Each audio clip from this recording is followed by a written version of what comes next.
ये तो सभी मानते हैं कि भाई बुरे का फल बुरा ही होता है, लेकिन डर निकल गया हमारा। डर कब निकलता? जब हमें ज्ञान नहीं रहता।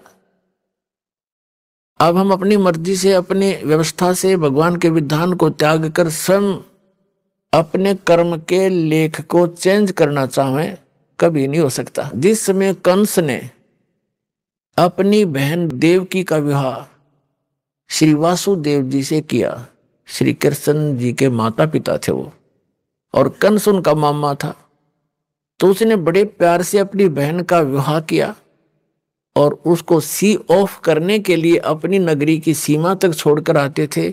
स्वयं रथ को चला रहा था और दोनों उसके बहनोई और बहन रथ के पीछे बैठे थे। रास्ते में आकाशवाणी होगी कि तेरे मारने वाला कंस तेरी बहन की कोख से पैदा होगा और उसका 8वां पुत्र तेरी मृत्यु का कारण बनेगा। अब देख अकल की कमी है। एक तरफ तो कंस ने वह आकाशवाणी साची मान ली कि 8वां पुत्र होगा तेरी बहन का, तेरी मौत उसके हाथों है। ये तो अटल मान ली उसने सच्ची होगी। फिर जो सच्ची मानी तो उसने फिर उसको बदलने के तरीके अपनी सोच से अपनाए, अज्ञानियों की सलाह से। वहीं से रथ को वापस मोड़ लाया और उनको दोनों को मारने लगा। अब अपनी मौत तो इतनी प्यारी, और बहन और बनोई की मौत उसने कुछ भी ना समझी, अकल के हीन ने। तब उसकी बहन कहने लगी, भाई मुझे मारे ना, क्यों? बहन भाई का लगाव न्यारा ही होता है। भले ही वो इस बात को सोच रहा था, फिर भी बहन की इस पुकार को पर उसने जोर देना पड़ा। कुछ रजा मालिक की थी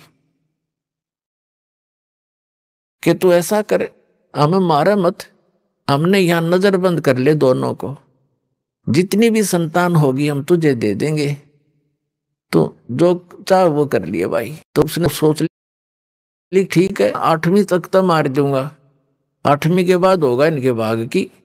उसने यहां तक सोच ली तो उनको रख लिया। चल बहन को मारने का भी पाप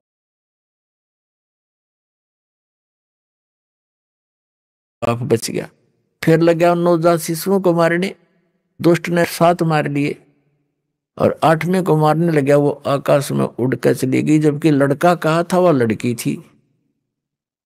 बुद्धि फिर भी ना काम करी। तो कहने का भाव यह है कि उसने अपने स्तर से अपनी किस्मत को चेंज करने के लिए, आयु बढ़ाने के लिए सारे यत्न कर लिए, और वो की वो हुई जो आकाशवाणी ने कहा था। तो क्या अकल थी उसमें? एक तरफ तो आकाशवाणी को फाइनल मान रहा, कैसा होगा ही होगा, जब होगा तो ठीक है, हाथ खड़े कर देना।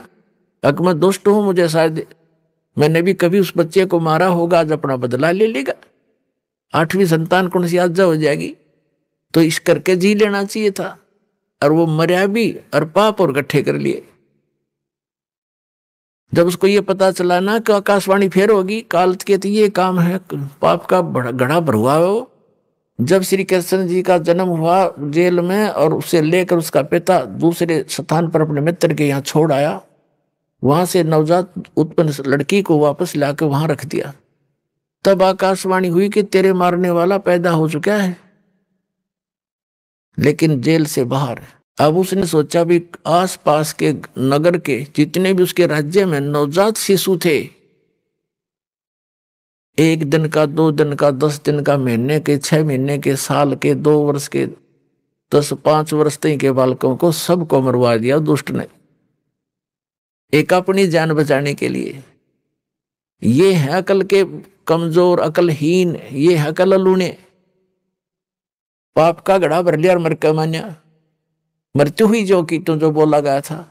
तो जब तक हम इसका समाधान, जैसे कोई धनी बनने के लिए, जब तक किस्मत को बदलने का समाधान हम अपने तरीके से अपनाएंगे, वो हानि ही हानि होगी, लाभ नहीं हो सकता। और उसके चेंज करने की विधि बता रखी है कि मासा घटे न तिल बधाए, विध ना लिखे जो लेख, और साचा सतगुरु मेट के ऊपर मार दे मेघ। परम संत की शरण में, कबीर परमात्मा के बच्चे की शरण में आने के बाद फिर ये प्रारब्ध कर्म वो बदल सकता है, सारे इतिहास चेंज कर सकता है। वो समर्थ है। समर्थ किसे कहते हैं? फिर